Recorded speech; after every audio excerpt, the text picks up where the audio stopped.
Graças a Deus, nós hoje estamos em mais um estudo de professores aqui da Igreja Assembleia de Deus, do Ministério do Monte Barros e Pimentel, Minas Gerais, sobre a liderança do pastor João Jairo Rocha. E nós queremos, desde já, agradecer a todos os irmãos que nos acompanharam no trimestre que se findou, a todos os irmãos professores do campo, aos irmãos remanescentes que sempre estão presentes aqui no estudo de professores para participar presencial, aos irmãos que não podem estar aqui, mas acompanham depois aí pelo canal. E foi um trimestre maravilhoso, onde nós pudemos aprender muito da palavra de Deus, naquele trimestre sobre o livro de Reis, sobre os reis lá de Israel e os reis também de Judá. E hoje nós iniciaremos um novo trimestre. Nós iremos falar sobre o apóstolo Paulo, lições da vida e ministério do apóstolo dos gentios para a igreja de Cristo. Isso não quer dizer que nós vamos esgotar todos os assuntos sobre Paulo, mas vamos apenas ter aprendizados maravilhosos com o apóstolo Paulo ao longo de todo esse trimestre. O nosso comentarista é o pastor Elianai Cabral, dispensa apresentações, porque todos os assembleanos conhecem, o pastor Elianai Cabral. Pois bem, então o nosso assunto é sobre o apóstolo Paulo, e a nossa primeira lição desse trimestre vai ser sobre o mundo do apóstolo Paulo. Nós vamos ter nessa lição um panorama geral de como era o mundo do apóstolo Paulo ali na sua época. E o textuário dessa lição diz assim: disse-lhe, porém, o Senhor: vai, porque este é para mim um vaso escolhido para levar o meu nome diante dos gentios e dos reis e dos filhos de Israel. Atos capítulo 9, no versículo 15. A verdade prática diz assim: segundo a sua soberana vontade, Deus usa as circunstâncias para fazer uma grande obra. E o mundo que Paulo vivia era um mundo que tinha uma cultura que nós veremos, mas Deus usou todas aquelas circunstâncias para que através da vida do apóstolo Paulo, uma grande obra ela fosse realizada. A nossa leitura bíblica em classe ela está em Atos, no capítulo 26, do versículo 1 ao 7, como é uma leitura pequena, eu quero convidar os irmãos presentes a estarem em pé, e vamos fazer essa leitura, por ser apenas 7 versículos, não é uma leitura tão grande assim, né? Atos, capítulo 26, versículo 1 ao 7, diz assim: Depois Agripa disse a Paulo: Permite-te que te defendas. Então Paulo, estendendo a mão em sua defesa, respondeu: Tenho-me por venturoso, ó rei Agripa, de que perante ti me haja hoje de defender de todas as coisas de que sou acusado pelos judeus, mormente sabendo eu que tens conhecimento de todos os costumes e questões que há entre os judeus, pelo que te rogo que me ouças com paciência. A minha vida, pois desde a mocidade, qual haja sido, desde o princípio em Jerusalém, entre os da minha nação, todos os judeus a sabem. Sabendo de mim desde o princípio, se o quiserem testificar, que conforme a mais severa seita da nossa religião, vivi fariseu. E agora, pela esperança da promessa que por Deus foi feita a nossos pais, estou aqui e sou julgado, a qual as nossas 12 tribos esperam chegar, servindo a Deus continuamente, noite e dia. Por esta esperança, ó rei Agripa, eu sou acusado perante os judeus. Grandioso Deus, em nome do Senhor Jesus, nós agradecemos ao Senhor por esta oportunidade e suplicamos, ó Deus, o perdão dos nossos pecados e invocamos pelo Teu Espírito Santo para abrir a nossa mente e o nosso coração, ó Deus, em mais um trimestre que nós iniciamos, onde dessa feita iremos aprender um pouco mais a vida e o ministério. O Espírito Santo, ó Deus, venha nos trazer ensinamentos grandiosos e poderosos para a vida de cada professor, de cada aluno e de cada um que se... Para que com aquilo que nós aprendermos, ó Deus, sobre a vida do apóstolo Paulo e seu ministério, nós possamos aplicar no dia a dia, em nome de Jesus, para sempre. Pois bem, meus irmãos, nossa primeira lição desse último trimestre do ano, mundo do apóstolo Paulo.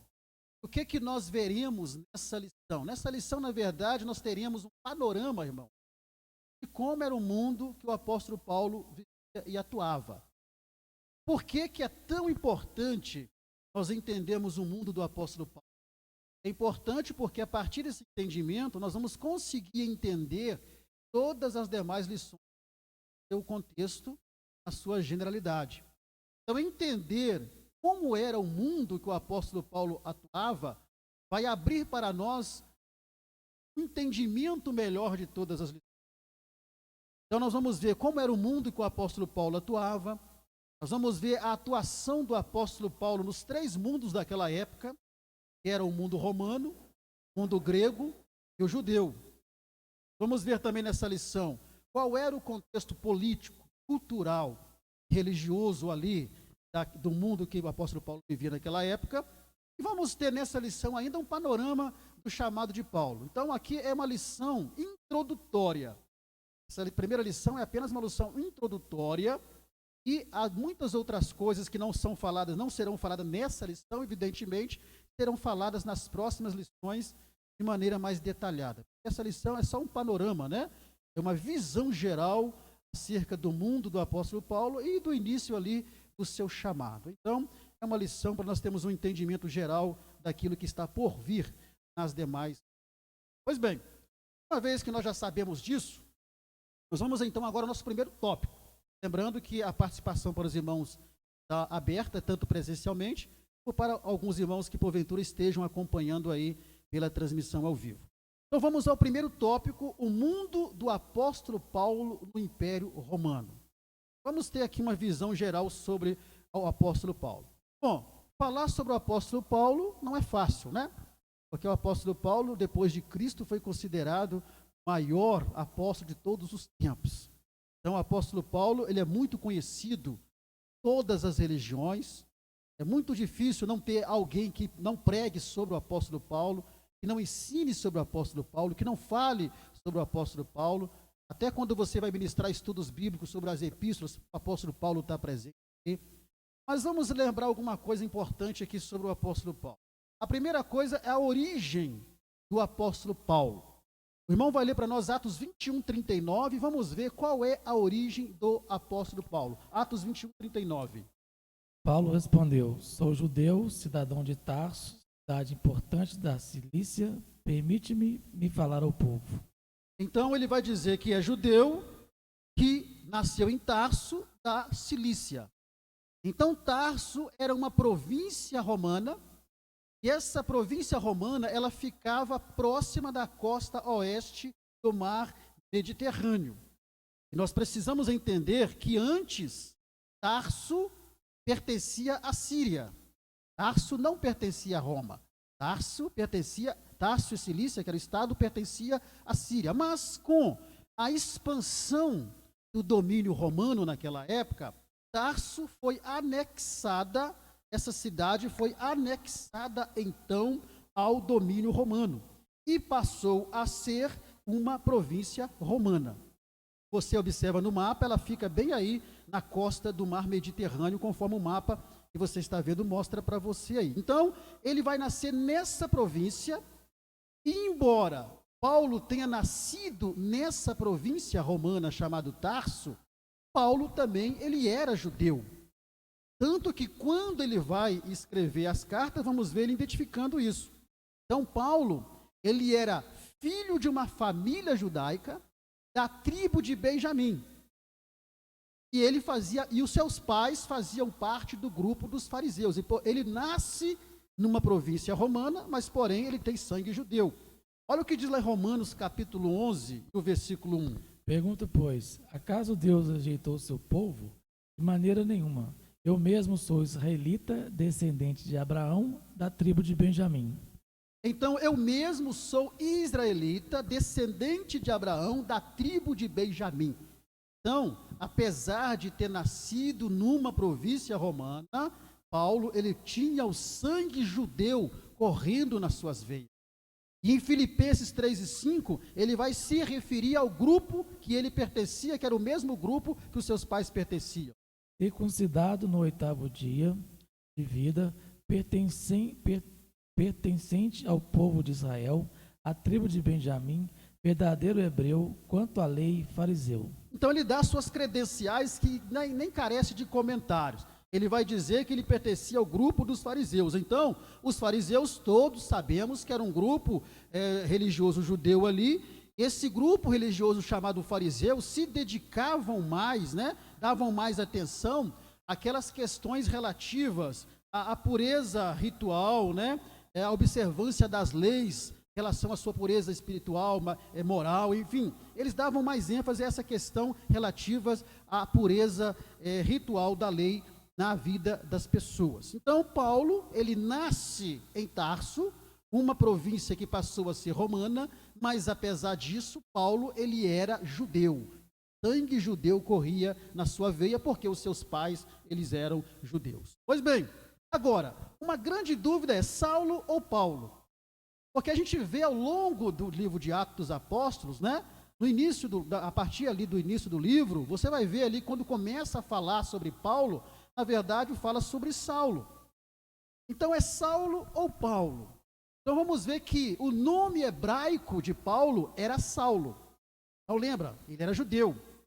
Ele tinha o nome judeu e o seu nome judeu era Saulo. Esse nome Saulo era uma sugestiva homenagem ao rei Saul. Então, ele recebe o nome hebraico de Saulo. Já o seu nome romano era Paulo.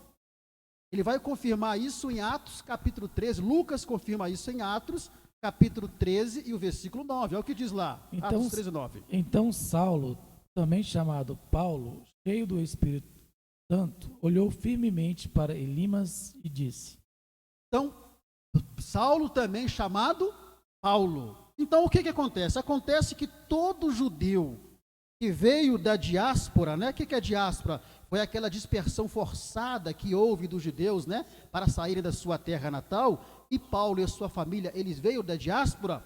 Todo judeu da diáspora, ele tinha dois nomes. Ou o nome judeu, ou o nome grego, ou o nome romano.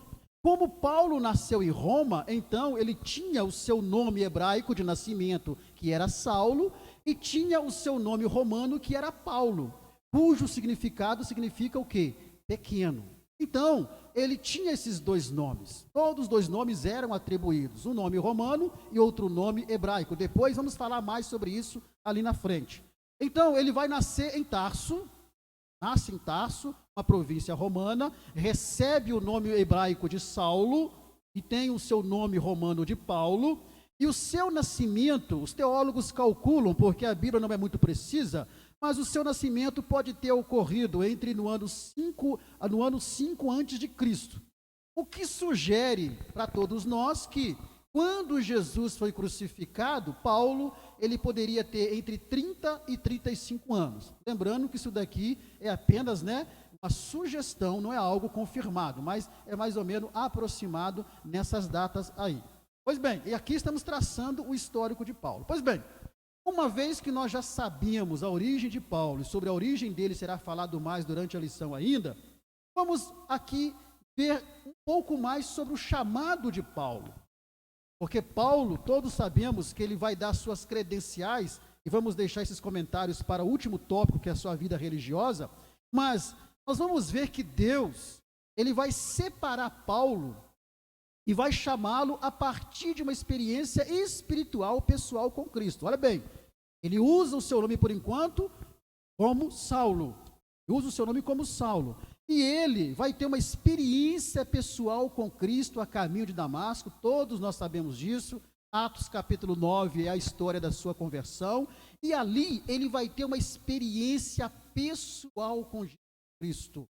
Ele vai ser chamado para levar as boas novas do Evangelho, principalmente para os gentios.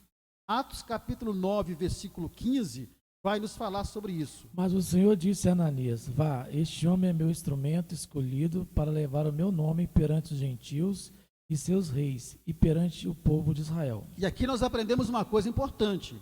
Irmãos, observam que nós colocamos aí principalmente aos gentios. Por quê? Porque Paulo, ele não foi chamado por Cristo para pregar somente para os gentios.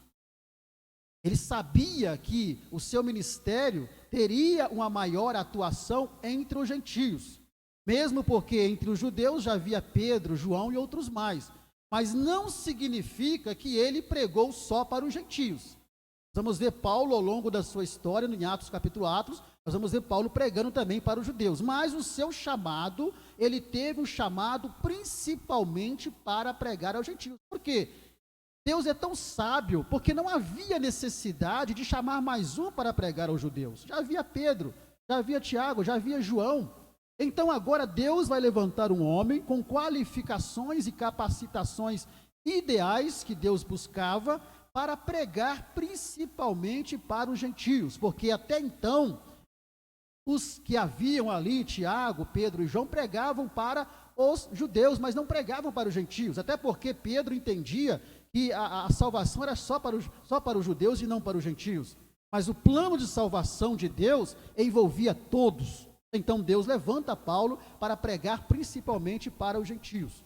E aí, alguns teólogos sugerem que, como ele foi chamado para pregar aos gentios, ele vai preferir usar o seu nome romano. Qual que era o nome romano dele, irmãos? Paulo. Esse era o seu nome romano, Paulo. Então, alguns teólogos sugerem que, por isso, quando ele se converte, ele vai preferir usar o seu nome romano para poder pregar aos gentios. E ele vai se identificar ao longo de todas as suas epístolas. Você pode observar, em todas as suas epístolas, ele vai se identificar como Paulo e não como Saulo. Por quê? Porque alguns sugerem que ele escolhe usar o nome romano para poder, pregar o evangelho. Vamos ler apenas Romanos 1, versículo 1, para você ter uma ideia. Paulo, servo de Cristo Jesus, chamado para ser apóstolo, separado para o evangelho de Deus. E quando você vai para as outras epístolas, você vai ver que ele sempre vai iniciar a identificação com o nome de Paulo e não com o nome de Saulo. Então aqui nós quebramos um tabu que existia ao longo dos anos. Por quê? Porque muitos ensinaram, e eu aprendi assim, irmãos.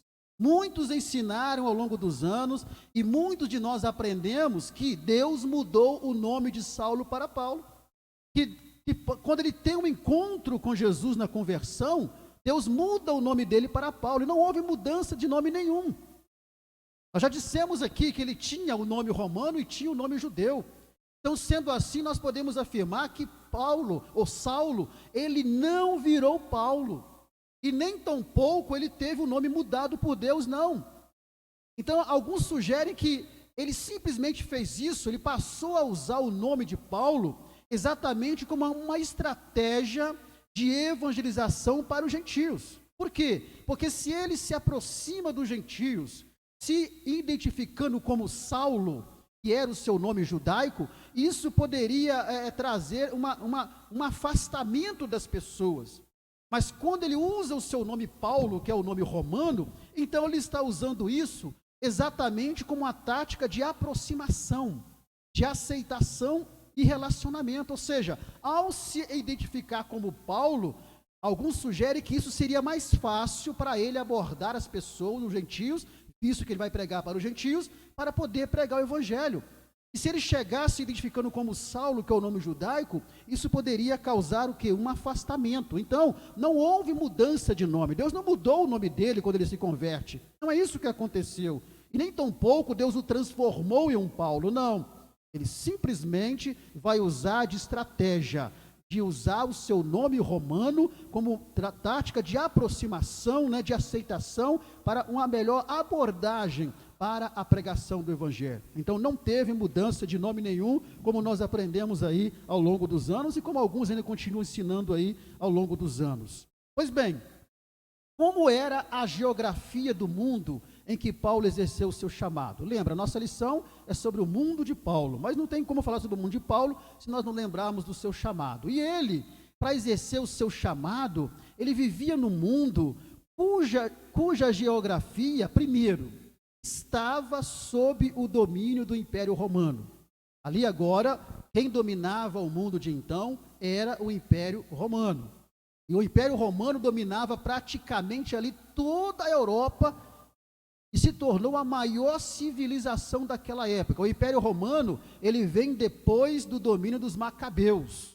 Macabeus foi o penúltimo reino que dominou o mundo de então, e os romanos vêm e conseguem vencer os Macabeus, e agora então há um domínio romano. Então era um mundo em que os romanos dominavam. Segundo, ali no domínio romano tinha uma ótima malha viária. Então as estradas, eram excelentes, para transporte, tinha uma excelente estrada para transporte. As suas vias marítimas, lembre-se que a cidade de Tarso ali ficava à beira da costa do Mediterrâneo, então ali havia muitas facilidades de transporte, tanto na área terrestre, como também na área marítima.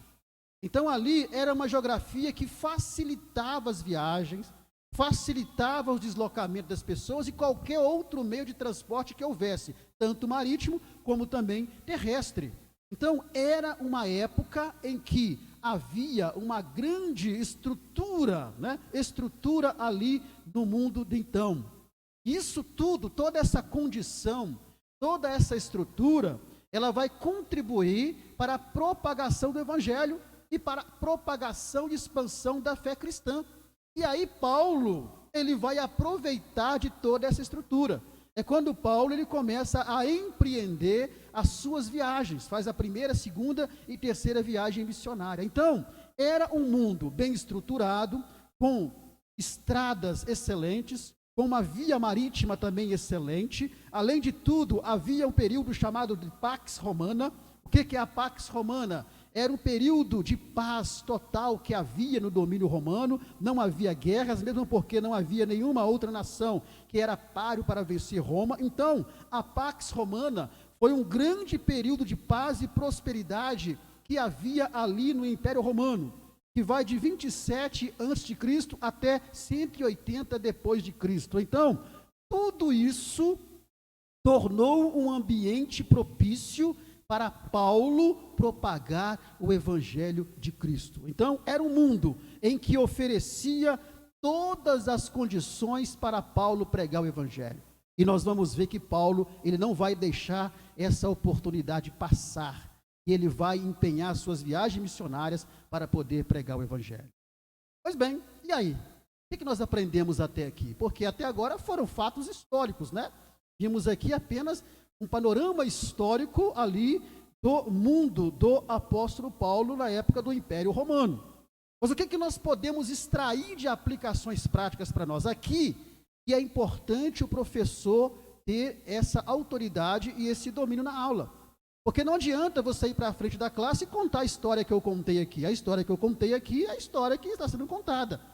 Mas é preciso, dentro dessa história, que mostra como era o mundo do apóstolo Paulo em sua época, o professor extrair lições práticas para a vida do aluno. Então, qual que é a primeira coisa que nós aprendemos até esse ponto aqui? Primeiro, a experiência da conversão de Paulo nos ensina que cada um de nós fomos chamados por Deus para uma missão.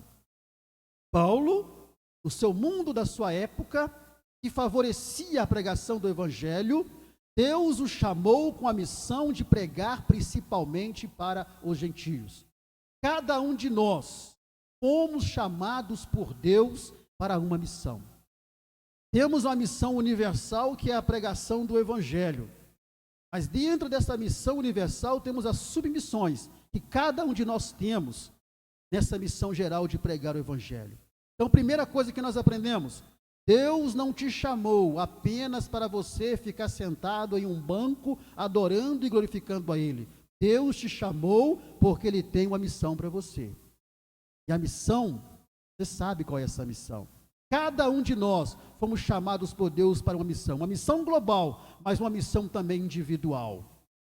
Outra coisa que nós aprendemos: assim como Paulo, precisamos identificar e aproveitar as oportunidades que Deus nos dá para pregarmos o evangelho.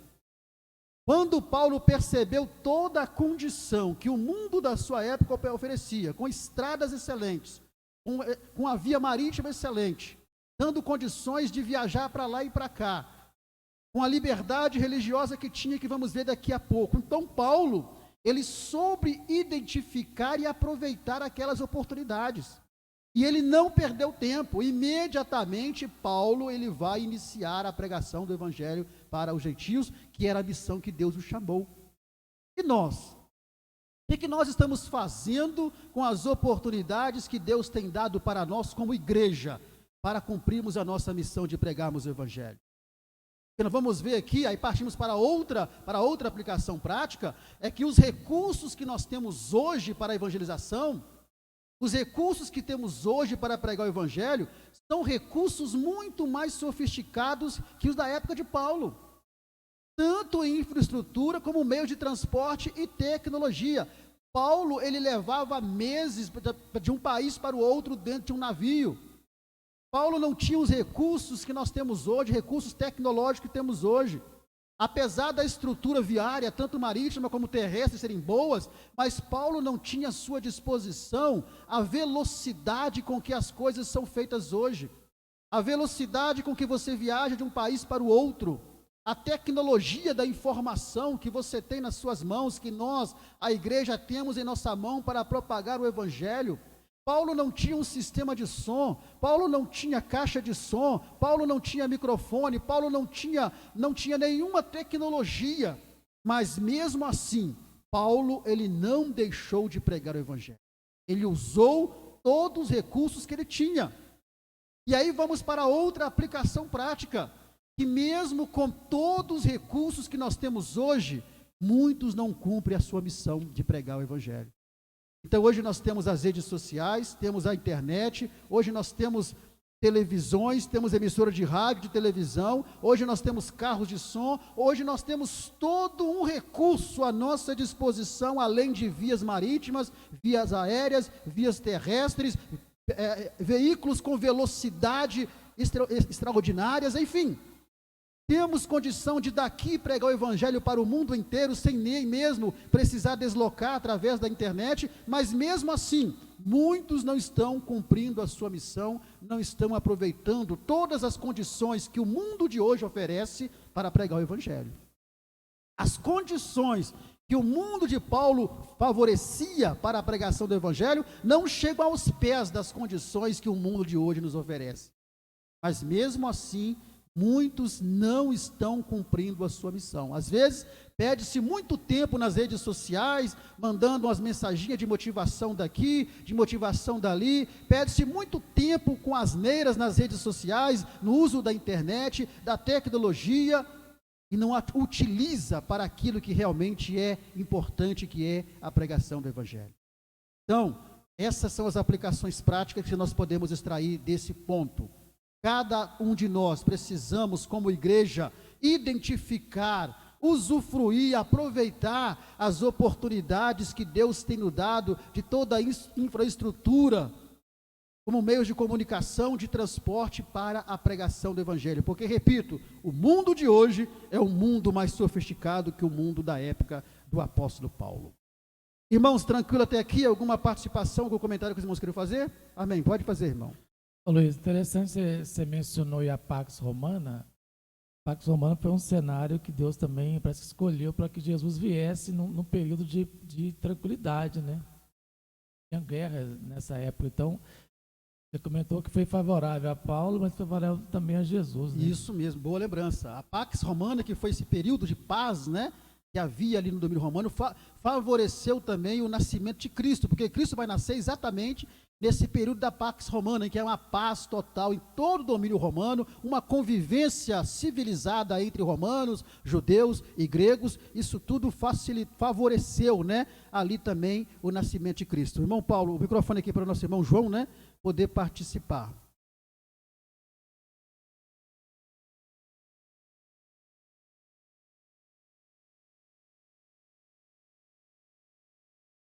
Oi.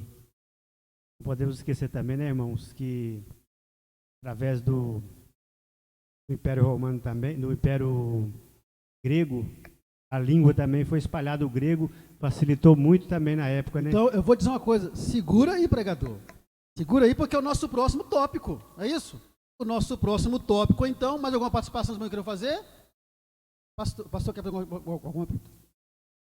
Vai engano meu, né? Tá bom, então vamos lá. Então, nesse primeiro tópico, então, nós tivemos aqui um panorama, uma visão geral da origem de Paulo, do chamado de Paulo, e como era o mundo ali, né, na época de Paulo, em que aquele mundo daquela época ofereceu toda uma condição ali para a propagação do evangelho, e Paulo não perdeu tempo, e ele soube identificar e aproveitar ali aquela oportunidade que havia da infraestrutura do mundo então, para a pregação do evangelho. Pois bem, agora vamos entrar então onde o irmão João estava falando, sobre o mundo cultural de Paulo.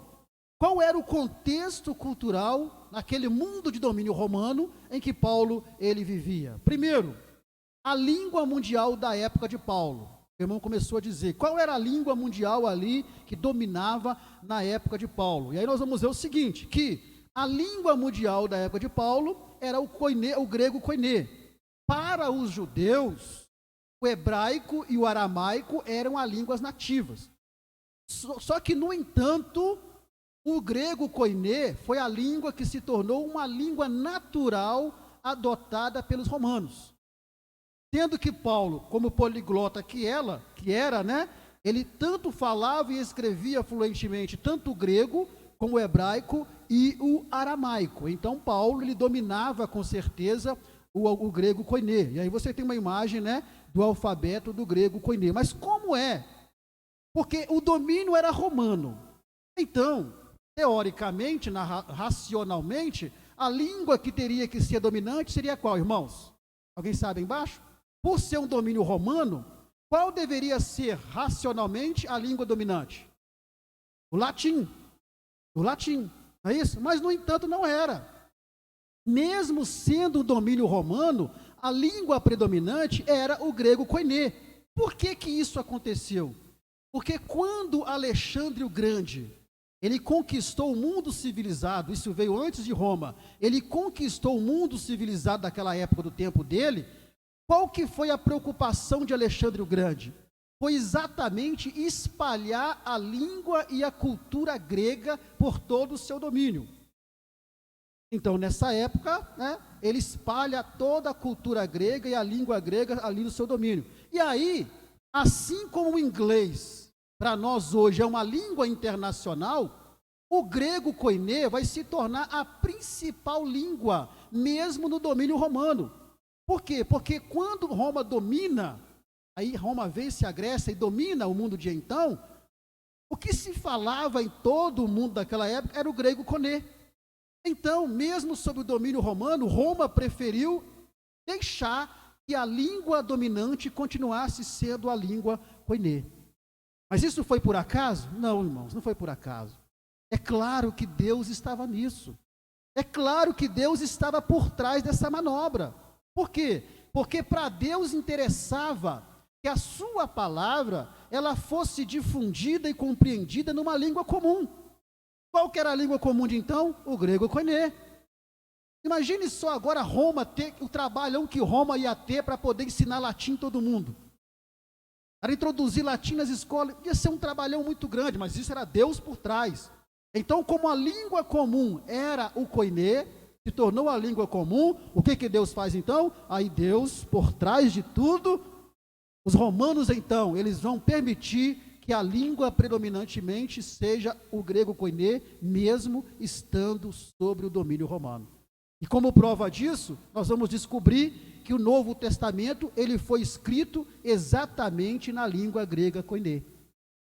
Então era do interesse de Deus que essa língua continuasse predominante. Então por isso que, mesmo sob o domínio romano, a língua predominante não era o latim, mas era o grego koiné, porque foi a língua deixada, né, ali pelos gregos, quando os gregos então dominavam o mundo daquela época. Então, essa é a língua que predominava. Então, a cultura da época de Paulo começa com uma língua predominante, dominante, que era o grego koiné.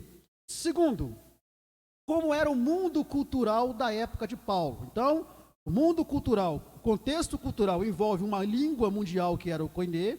O contexto cultural envolve também um mundo cultural em que vai prevalecer a cultura grega. E a cultura grega era uma cultura que estava intimamente e diretamente ligada à religião. Os irmãos podem ver imagens aí, né, de deuses gregos mais embaixo, o Poseidon, o deus Hades, os Zeus, Este, Aére, tem muitos outros deuses que não coube aí no slide aí, que você pode pesquisar depois. Então, a cultura grega, que era que prevalecia, lembre-se, quando Roma domina, estava espalhado já no reino da época a cultura e a língua.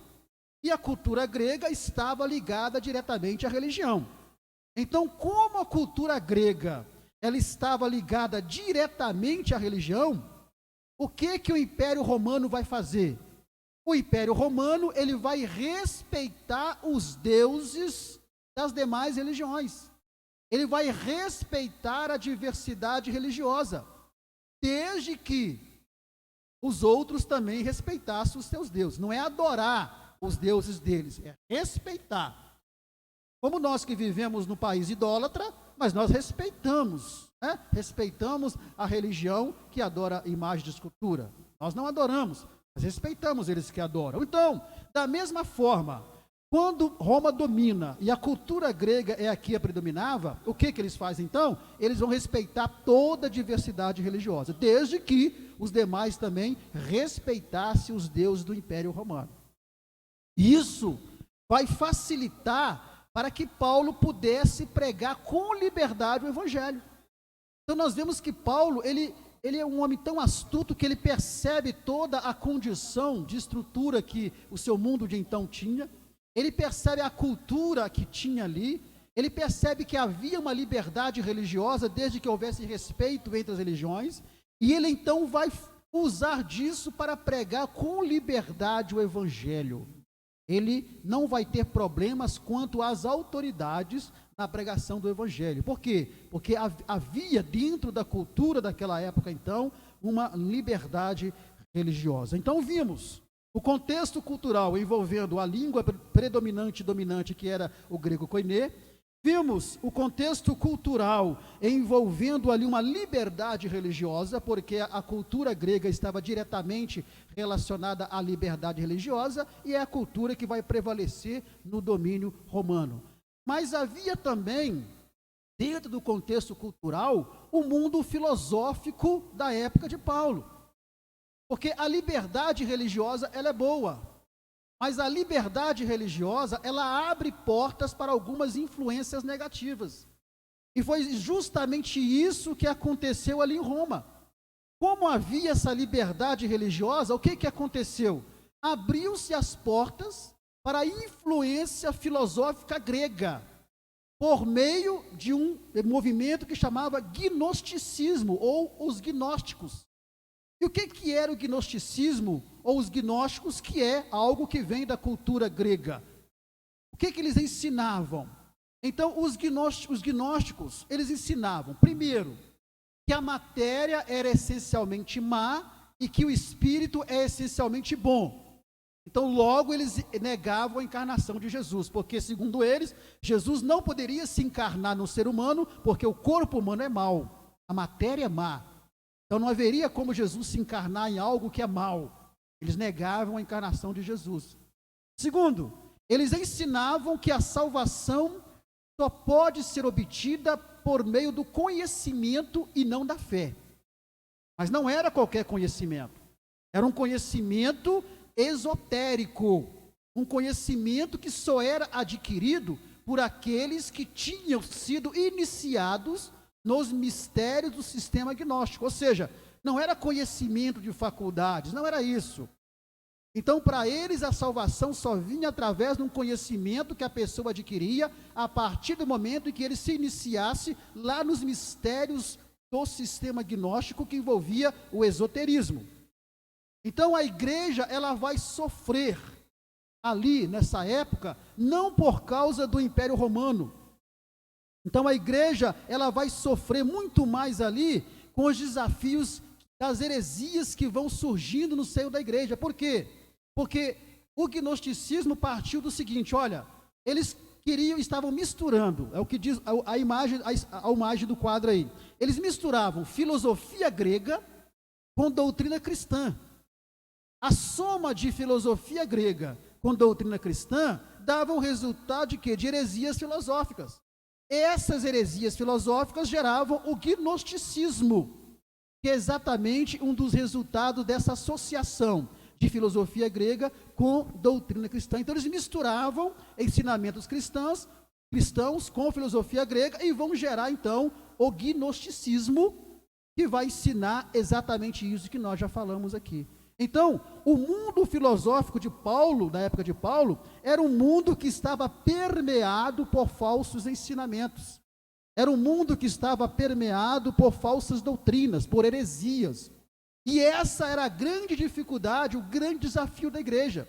Porque apesar de sofrer alguns ataques do Império Romano mais na frente, o maior desafio da igreja eram os ataques dos hereges. Eram os ataques daqueles que vinham com falsas doutrinas. E diante dessa situação, qual foi a atuação de Paulo? O que Paulo vai fazer?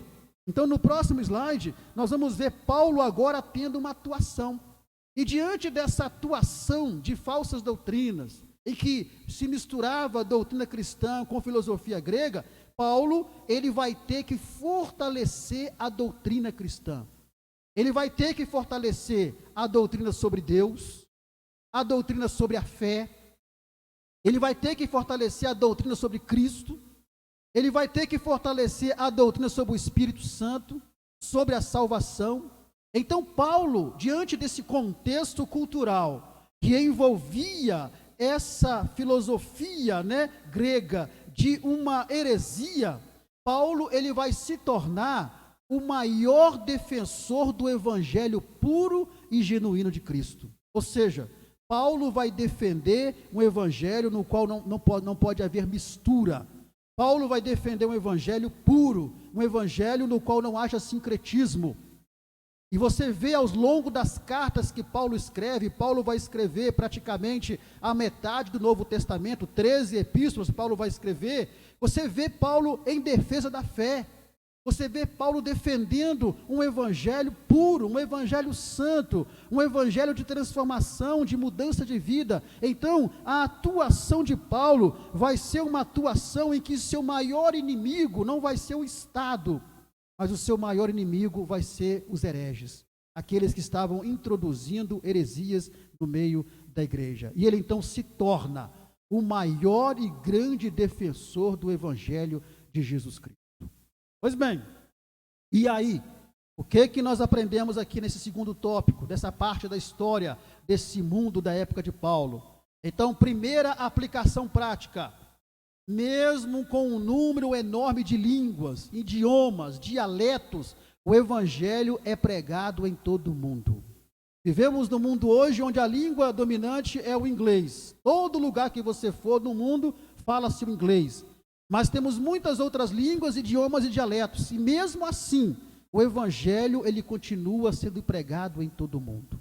Pregado em inglês, pregado em japonês, em chinês, não importa aonde o evangelho chega, ele vai chegar naquele lugar, porque independente de língua, idioma, dialeto, ele é pregado em todo o mundo. Segunda coisa que nós aprendemos, assim como na época de Paulo, nós vivemos em um país de liberdade religiosa, e isso deve ser bem aproveitado para a igreja. O Brasil é um país em que o Estado é laico. O que é isso? O Estado não tem religião. Então o Brasil, assim como no mundo da época de Paulo, tem liberdade religiosa para pregar o evangelho. A igreja precisa aproveitar bem isso, saber aproveitar com sabedoria essa liberdade religiosa que nós temos no mundo de hoje para pregar o evangelho, mas pregar o evangelho puro, o evangelho limpo, o evangelho sem mistura, o evangelho sem heresia. Mas o que está acontecendo? Vemos que ao longo da história da igreja, o evangelho, ele foi misturado com muita heresia, com muito sincretismo religioso, e hoje temos um evangelho que não é o evangelho que Paulo pregava. Muitos estão pregando o seu evangelho, muitos estão pregando o evangelho da sua igreja, mas não estão pregando o evangelho de Cristo. E a igreja precisa aproveitar a liberdade religiosa para pregar o evangelho de Cristo. Vamos ver mais sobre isso na conclusão. Terceira coisa que nós aprendemos nesse ponto da história, assim como Paulo, precisamos ser estratégicos na missão de pregar o evangelho. Irmãos, Paulo, ele era estratégico, ele identificava uma oportunidade para pregar e pregava. Lá no Aerópago, ajuda aí, irmãos, Aerópago, ele aproveitou uma oportunidade quando ele viu escrito lá, né, debaixo de um Deus lá, ao Deus desconhecido. Ele aproveitou aquela frase que ele viu naquele altar, ao Deus desconhecido, e ele aproveitou aquela frase e trouxe para o povo que estava ali quem era aquele Deus desconhecido. E ele mostra para o povo ali que o Deus desconhecido que eles tinham colocado aquela placa ali, era o Deus verdadeiro, o único Senhor Jeová.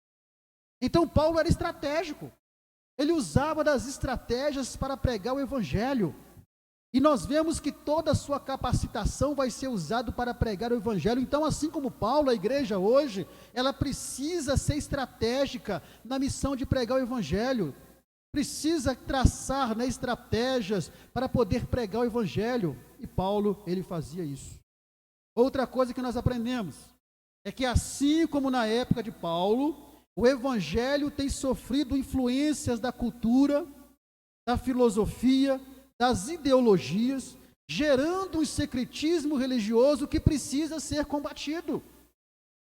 Esse era o grande desafio de Paulo no mundo da sua época, e continua sendo o mesmo desafio nos dias de hoje.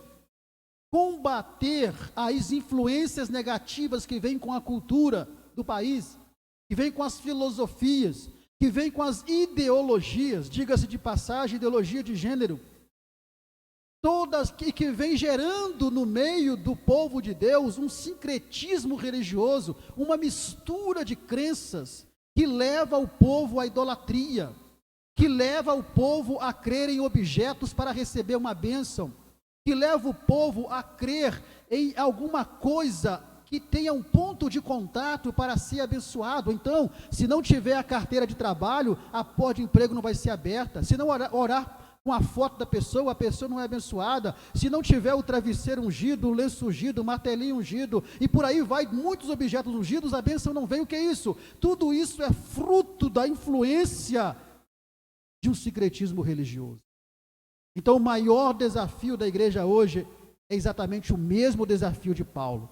É combater todas estas coisas que surgem, que vêm como influência da cultura, da filosofia, das ideologias, e gera todo esse sincretismo religioso. Esse é o grande desafio da igreja. Não aceitar um evangelho que seja um evangelho misturado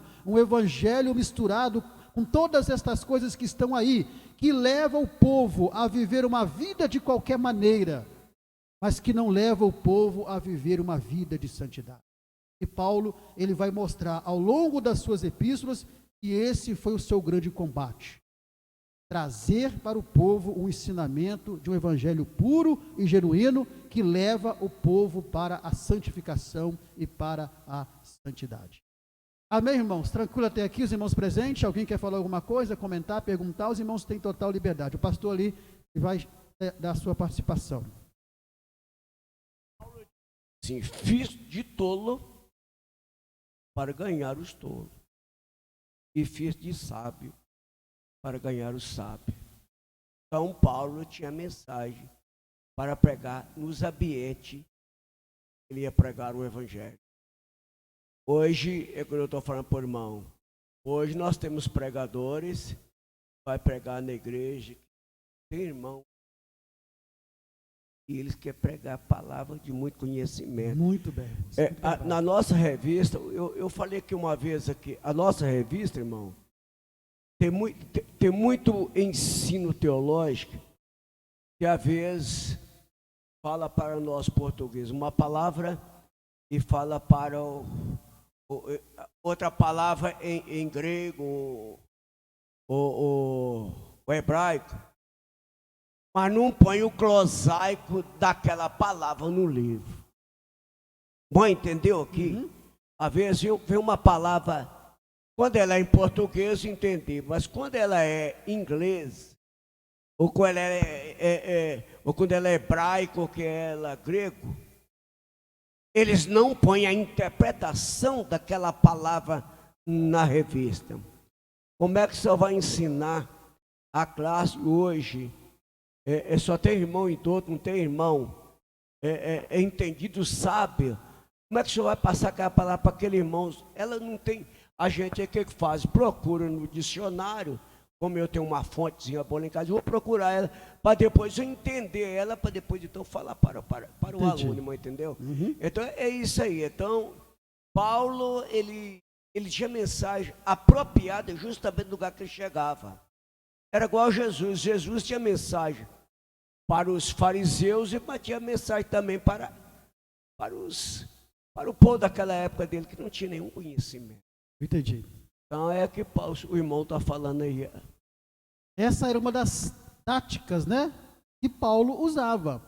Nós vimos aqui que Paulo, ele era um homem culto. Paulo era um homem poliglota. Então, diz a Bíblia, ele vai dizer em certo momento, que ele, na época dele, quando estudava o terceiro tópico, ele era o que mais se destacava. Então, Paulo, ele sabia tanto pregar para doutores, como para indoutos. Então, ele usava a técnica. Se ele estava falando para uma plateia de doutores, ele ia falar na altura dos doutores. Mas se ele estava falando para uma plateia de pessoas menos estudadas, ele iria usar, né, uma estratégia de pregar uma mensagem de maneira mais simples para eles. Então, veja bem como Paulo, ele era um homem inteligente e não era soberbo, não era orgulhoso. Porque assim como diz o irmão, tem muitos pregadores que ele quer passar o seu conhecimento de uma forma que outros não vão entender. E às vezes, querendo mostrar um conhecimento, tem certos pregadores, eu já fiz isso aqui, vou repetir, tem certos pregadores que chegam assim, por exemplo, meus irmãos, nessa tarde enrubescida por esse sol fulgurante, Aí eu digo, o que é enrubescida? Os irmãos sabem? Alguns irmãos sabem o que é enrubescida? O que é, Paulo? Enrubescida? Avermelhada. Já ouviu falando aqui, né? Avermelhada. Já ouviu falando aqui, né?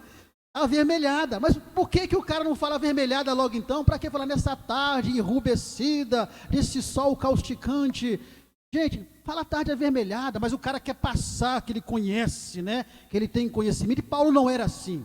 Paulo tinha conhecimento, era um homem culto, mas ele sabia pregar tanto para doutores como para indoutos, de uma maneira em que a mensagem do evangelho ela era ouvida. Vamos à participação de alguém? Espera só um pouquinho, pastor. Pode falar, irmão. Paulo era poliglota. A minha pergunta é o seguinte: pode afirmar? Sim, acredito que sim. Pode ser que sim. Quer dizer, não pode, concordam, né? pode Mas ser que sim. acredito por ele ser. Pode ser que sim, né? Pode ser que sim.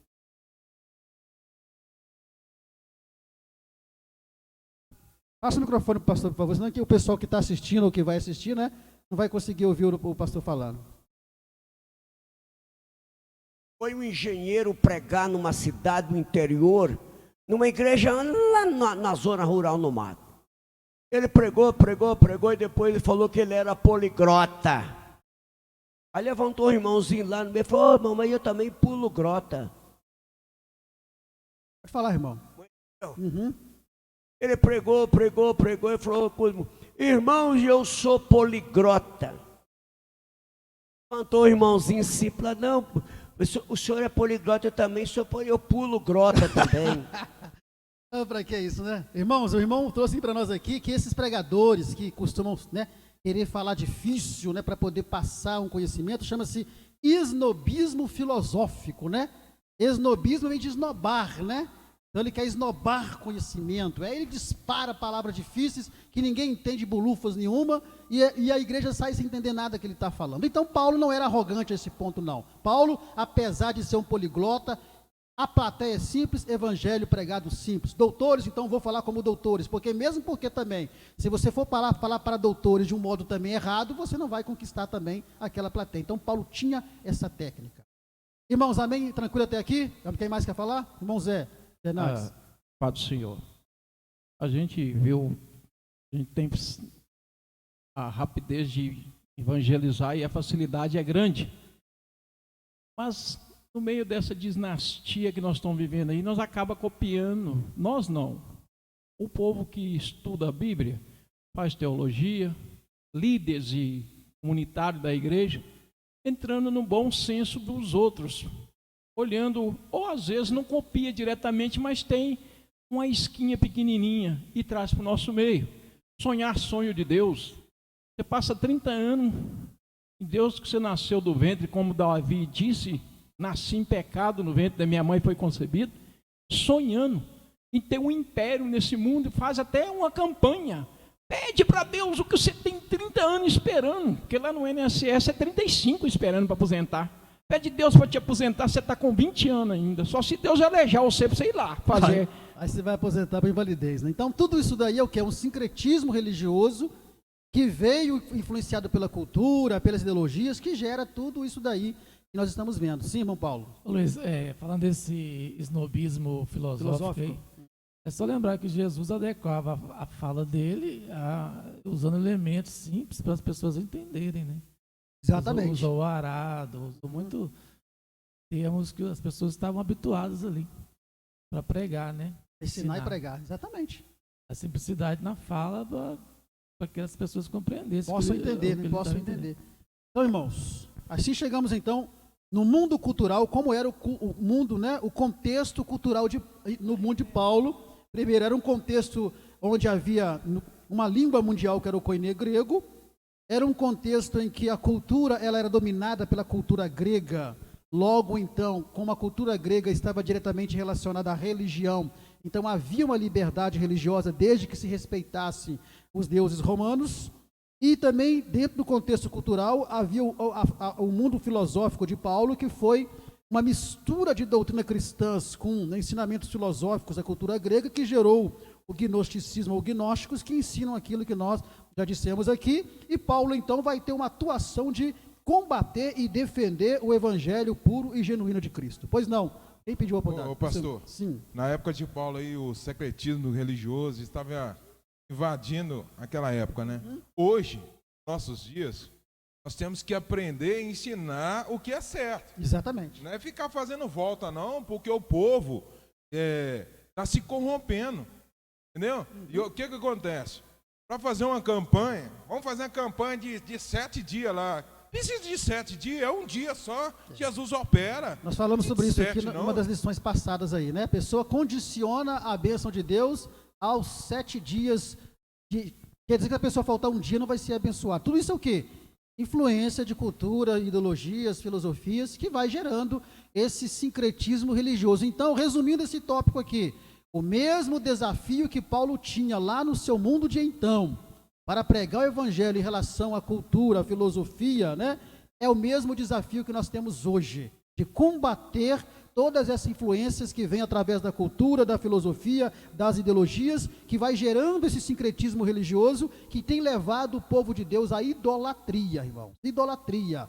Existe crente que é mais idólatra do que muito mais do que aqueles que adoram imagem e escultura. E tudo isso produzido pelo sincretismo religioso. Pois bem, vamos então ao nosso terceiro tópico, né? Os irmãos estão participando, a lição está muito boa hoje, está gostosa quando os irmãos participam assim, né?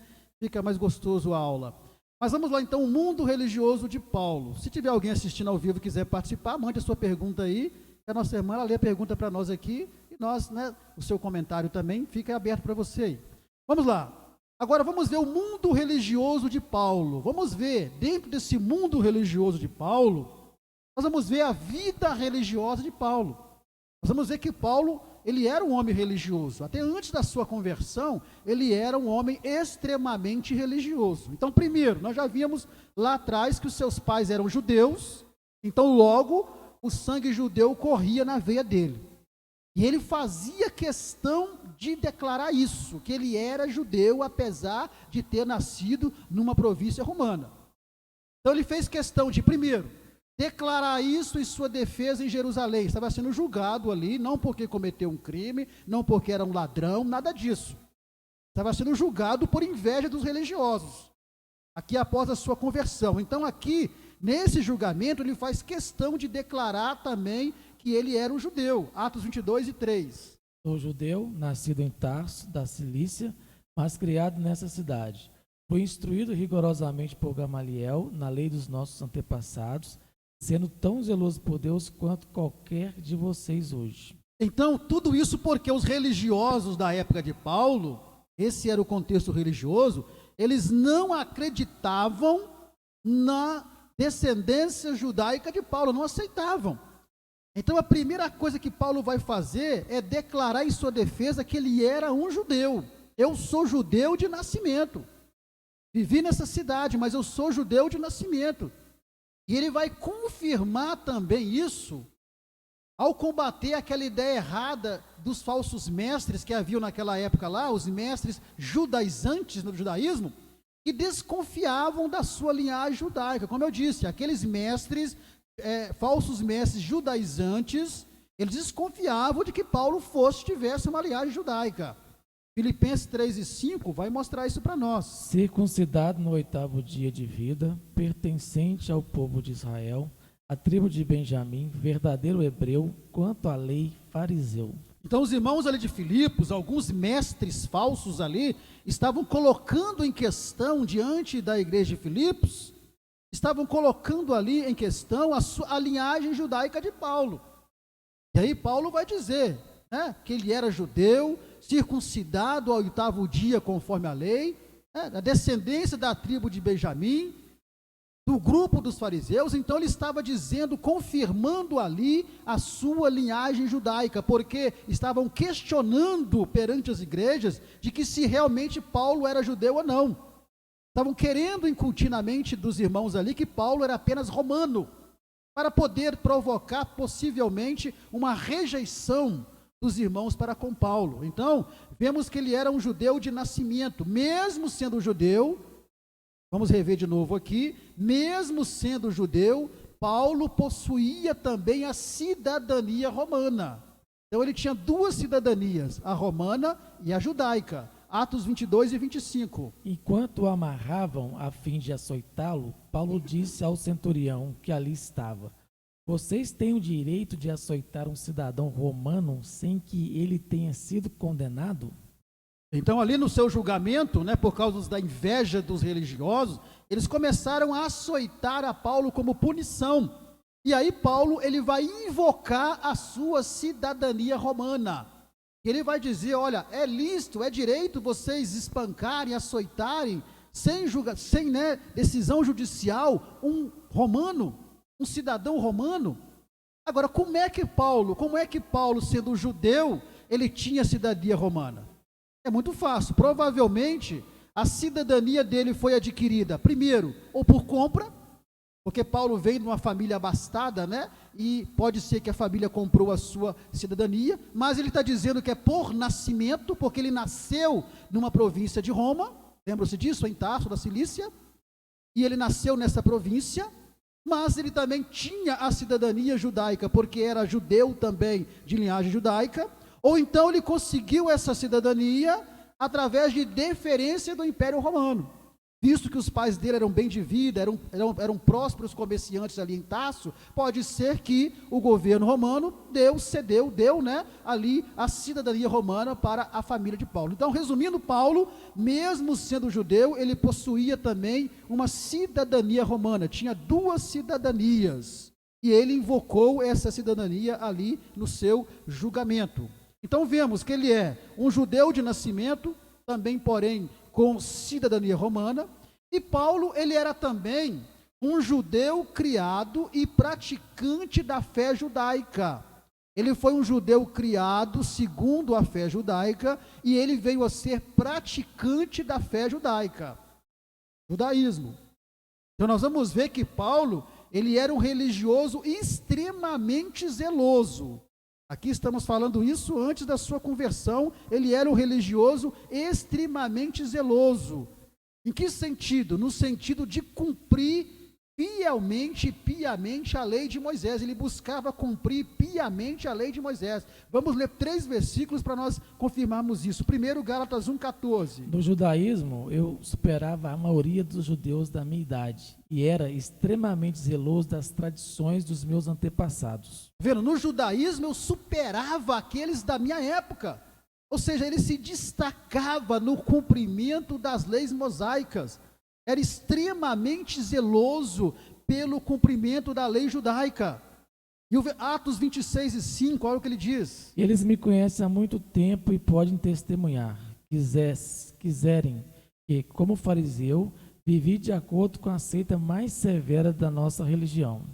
Tá vendo? Como fariseu, vivi conforme a seita mais severa da nossa religião. Então ele era um homem extremamente religioso. Filipenses 3 e 6, olha só o que ele diz lá. Quanto ao zelo perseguidor da igreja, quanto à justiça que há na lei, irrepreensível. Então ele, quanto ao zelo, era perseguidor da igreja. Por quê? Porque Paulo, ele não aceitava o surgimento dos cristãos. Paulo era contra os cristãos. Como ele era extremamente religioso, cumpridor piamente da lei de Moisés, ele não conseguia aceitar e ver os cristãos como algo que vinha da parte de Deus. Tanto que ele vai ser um perseguidor da igreja. Todos conhecemos a história dele, que a caminho de Damasco ele se converte, mas estava indo com carta dada pelo sacerdote do Sinédrio para perseguir e levar preso todos os irmãos. Então Paulo, a sua religiosidade cegou os seus olhos para que ele compreendesse que acima da religiosidade agora estava o Senhor Jesus Cristo, que era o cristianismo que estava surgindo. E Paulo então, ele vai dar o seu testemunho que ele havia sido instruído aos pés do mais importante mestre da lei daquela época, ou seja, está em Atos 22 e o verso 3. Sou judeu, nascido em Tarso da Cilícia, mas criado nessa cidade, instruído rigorosamente por Gamaliel, na lei dos nossos antepassados, servo tão zeloso por Deus quanto qualquer de vocês hoje. Instruído severamente por o mestre Gamaliel. Nós não vamos entrar aqui em detalhes quem era Gamaliel, que não é o nosso foco, mas Gamaliel era considerado o maior mestre da lei daquela época. E é aos pés desse homem que Paulo vai ser instruído. E ele está dizendo: e eu sou tão judeu quanto vocês. Era tão judeu cumprido da lei como vocês. Então ele vai dar o seu testemunho de que ele era um homem extremamente religioso, que cumpria a lei. Mas ele está querendo passar para aqueles que estavam naquele momento ali, exatamente a experiência que ele teve de salvação com Cristo.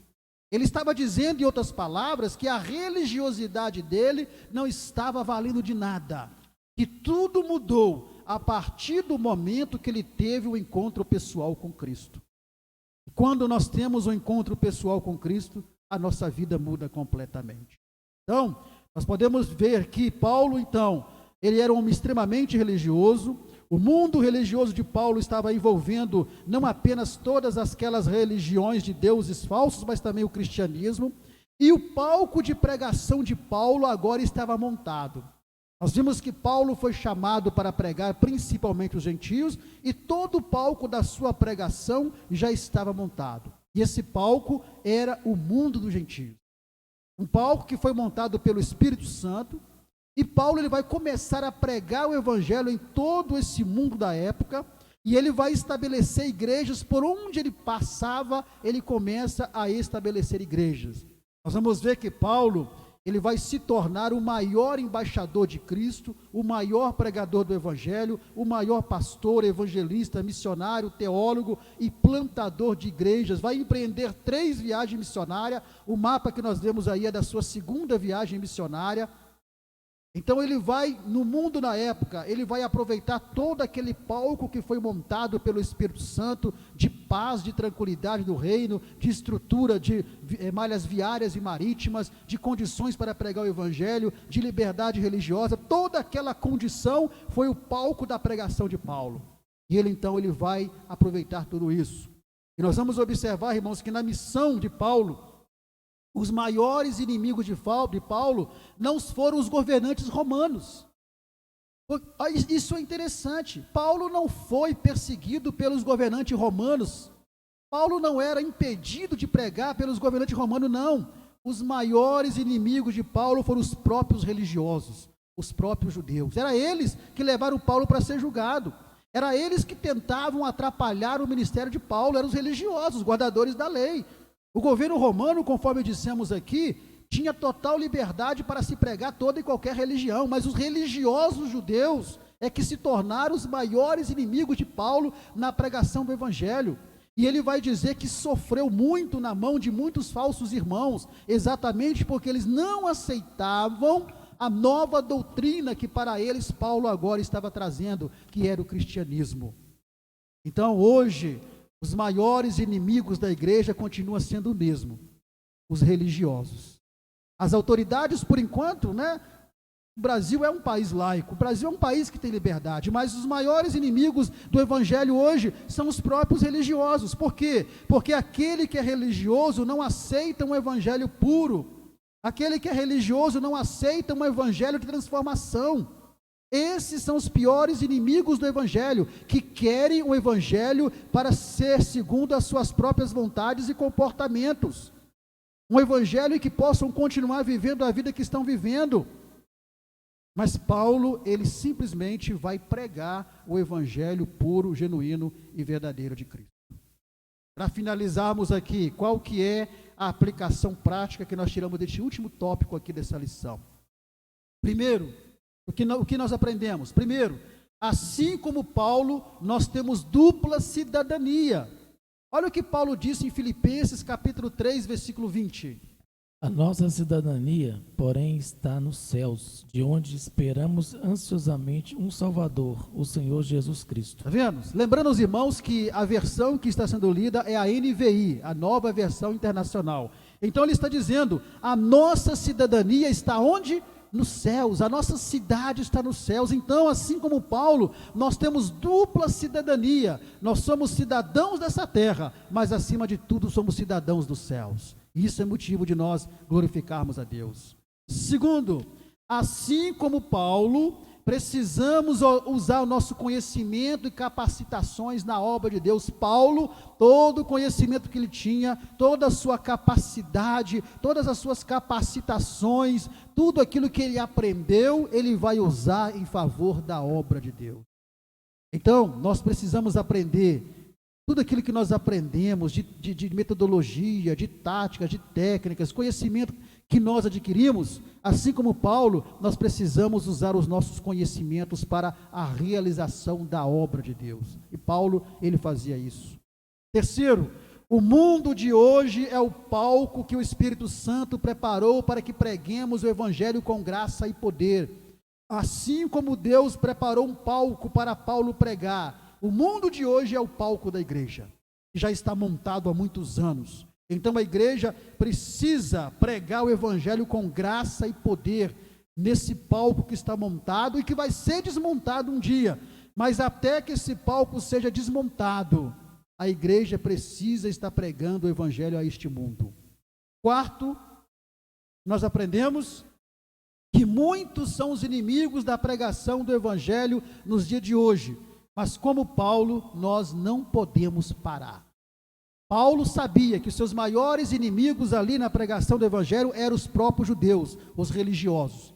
E hoje nós temos muitos inimigos da pregação do Evangelho, as ideologias que vão sendo lançadas por aí, o falso Evangelho que é pregado, o Evangelho do oba-oba, que vem como está e continua como está, o Evangelho que não exige uma transformação de vida. Muitos outros inimigos estão aí, ideológicos, filosóficos, culturais, sincretismo, tudo está aí como inimigo da pregação do Evangelho.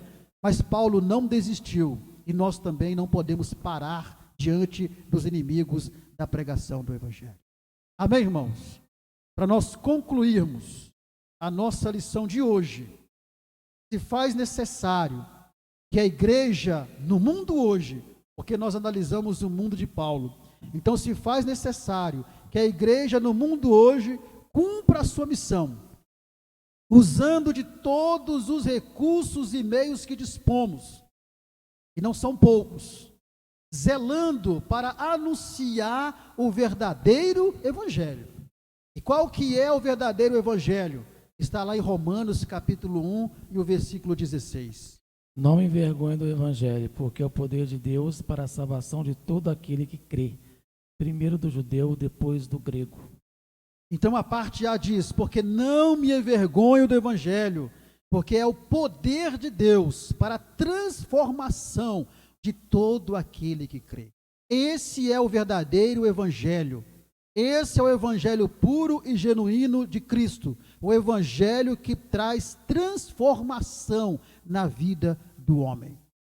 Não o Evangelho que é pregado aí de favorecimento, não o Evangelho que é pregado aí para esta vida, não o Evangelho que é pregado aí levando o povo a se curvar diante dessa vida, não o Evangelho que é pregado aí a levar o povo a entender que eles podem viver a vida deles de qualquer maneira e continuar servindo a Deus, podem continuar pecando e servindo a Deus. Não é esse Evangelho não.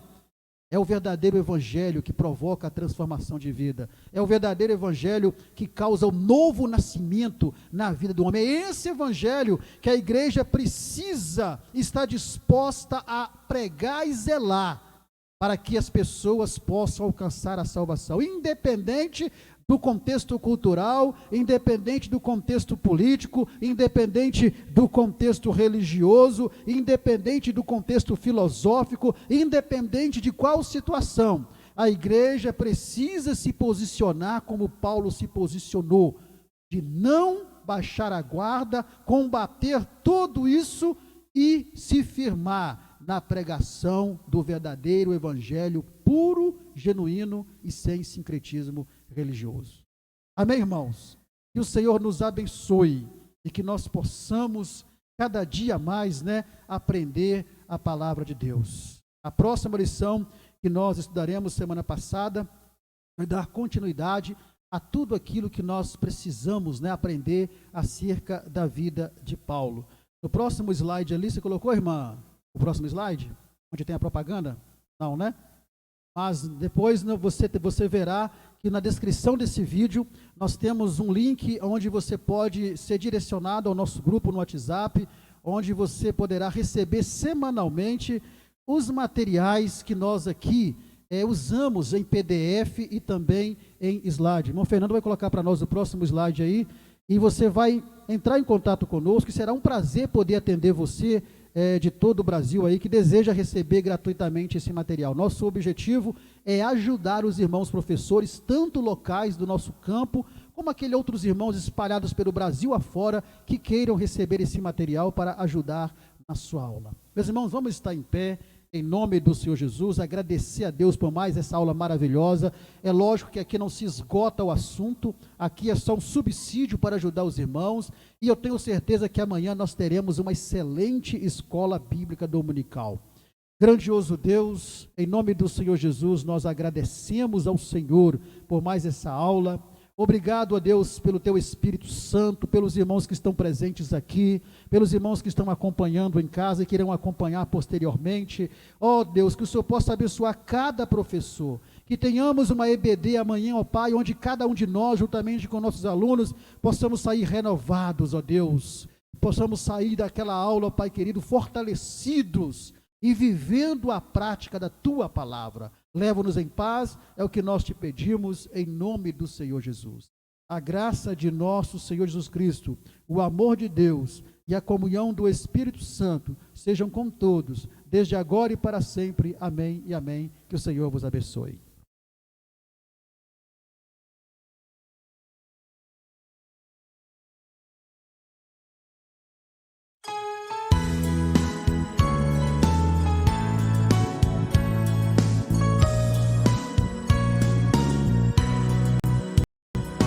Que outro bem ansioso buscarei, bem melhor que Jesus não acharei. Nele só para sempre hei de estar e de coração o amar. Outro bem não procurarei, outro bem eu não acharei. Está Jesus, nele só vou confiar. Quem aqui pode me saciar neste mundo enganador?